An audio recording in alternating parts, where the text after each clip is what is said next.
Hi everyone. இன்னைக்கு வந்து ரொம்பவே ஒரு இன்ட்ரஸ்டிங்கான ஒரு ப்ராப்ளம்ல இருக்கிறோம் அப்படின்னு சொல்லலாம். 235ல இருக்கும்.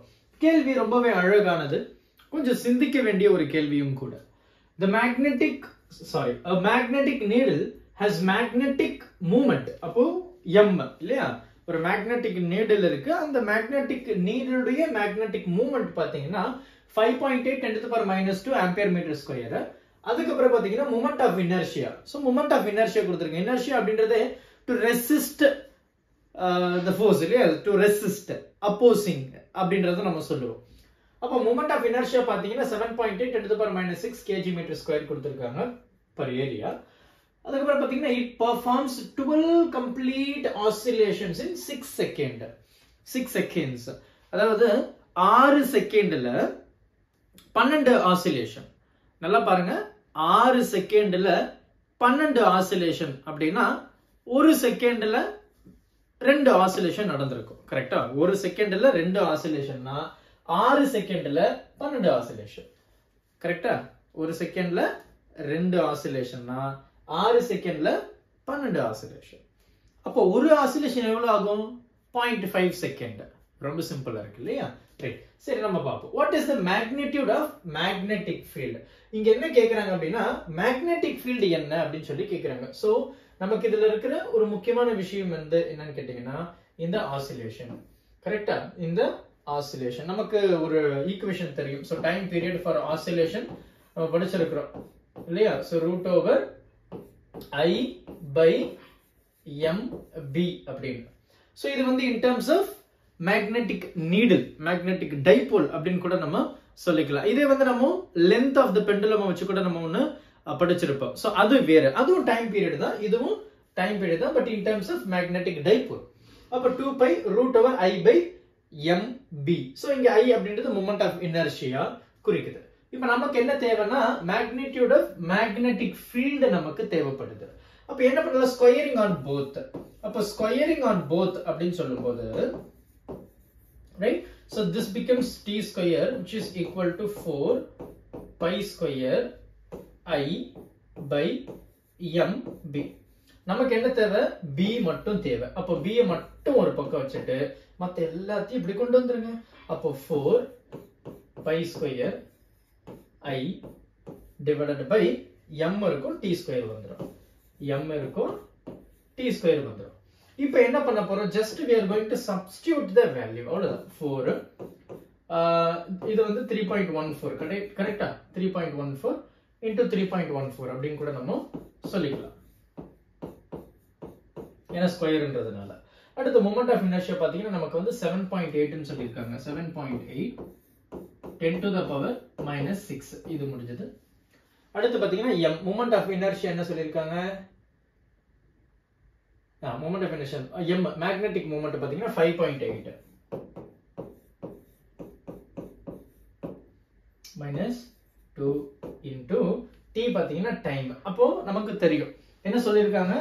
12 ஆசிலேஷன் வந்து 6 செகண்ட்ல நடக்குது. கரெக்ட்டா? 6 செகண்ட்ல நடக்குது. அப்ப ஒரு செகண்ட்ல பாருங்க, ஒரு செகண்ட்ல எத்தனை? இந்த 12/6. ஒரு செகண்ட்ல 2 ஆசிலேஷன். ஒரு செகண்ட்ல 2 ஆசிலேஷன். அப்போ ஒரு ஆசிலேஷன் டைம் எவ்வளவு இருக்கும்? இதோட பாதி. கரெக்ட்டா?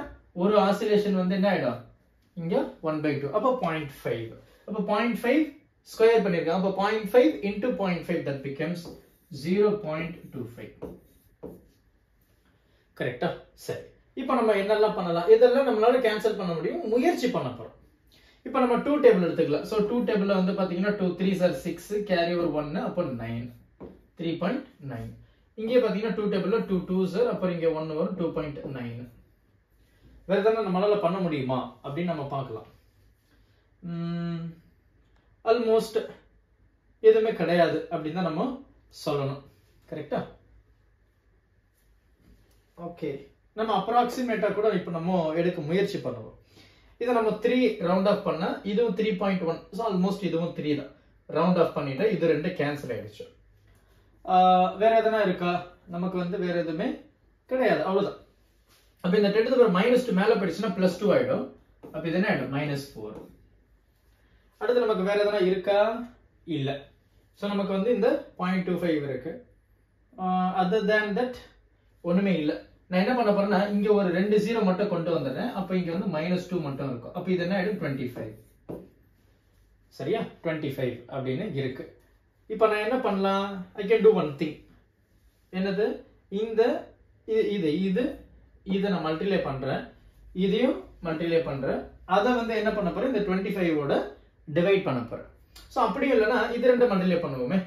3.14 times 4 becomes 4 4 is 16 4 5 12 அப்ப 12.56 அப்படினு வருது. இந்த 12.56 நான் 25 ஆல டிவைட் பண்ண போறேன். 25 கரெக்ட்டா? சோ 25 ஆல பண்றேன். சோ அந்த டெசிமல் இருக்கு. சோ அந்த டெசிமலை நான் ரிமூவ் பண்றேன்னு வெச்சுப்போம். அப்ப என்ன பண்ணலாம்? I'm going to multiply by 100 and then divide by 100. அப்ப என்னடா இது போயிடுச்சு. சரியா? அது போயிடுச்சு. அப்ப எனக்கு பாத்தீங்கன்னா 25ல நமக்கு வந்து obviously இந்த 125 கண்டிப்பா போகும். இல்லையா? So 25 2s are 50. 4s are வந்து 100. கரெக்ட்டா? 25 4s are 100. 25 6s are 150. 25 7s are 125. கரெக்ட்டா? இப்போ இந்த 6 போகாது. சோ ஒரு பாயிண்ட் வைக்கிறோம். அப்ப இங்க 60. 2 டைம் போகும். 7.2 வந்து என்ன இருக்கு? 15 வருது. மறுபடியும் 7.2 அப்படினு வெச்சுப்போம். அப்ப நான் என்ன பண்ணிட்டேன்? 7.2 அப்படிங்கற ஒரு வேல்யூவை கொண்டு வந்துட்டேன். 7.2 அதோட பாத்தீங்கன்னா நமக்கு வந்து இந்த 3.9 மல்டிப்ளை பண்ணனும். அடுத்து நமக்கு வேற என்ன இருக்கு? எதுவுமே கிடையாது. கீழ இந்த 100 இருக்கு. கரெக்ட்டா? இந்த 100 மேல வந்து பாத்தீங்கன்னா நமக்கு வந்து 0.2 மட்டும் இருக்கு. மறுபடியும் obviously it is going to be the same value. 10 to the minus 4 தான் இருக்குது. சரி இது ரெண்டுத்தையும் இப்ப நான் மல்டிப்ளை பண்றேன். இப்போ 7.2 into 3.9. 7.2 into 3.9. 9 2s are 18. Carry over 1. 9 7s are 63 64. இது வந்து 3 6 21 2. 8 10 1 8 2. கரெக்ட்டா? Yeah. So 2808. ரெண்டு டெசிமல். அப்ப 28 பாயிண்ட் அப்படினு வருது. So my value is what? 28.08 into 10 to the power -4 Tesla. சரியா? சோ நீங்க இப்படியே எழுதுனாலும் சரி. இல்லனா நீங்க வந்து 2 0வை தள்ளி கூட எழுதிக்கலாம். சரி எப்படி எழுதலாம்? You can write 0.2808 10 to the power -2 Tesla. இப்படியும் எழுதிக்கலாம். சரியா? சோ இதுதான் நமக்கு வந்து கிடைக்கிற லாஸ்ட் ஆன்சர். ரொம்ப சிம்பிள். கால்குலேஷன் மட்டும் நீங்க கொஞ்சம் கவனமா பண்ணீங்க அப்படினா you will understand. சோ உங்களுடைய கன்வீனியன்ட் வழியில நீங்க பண்ணுங்க. Thank you.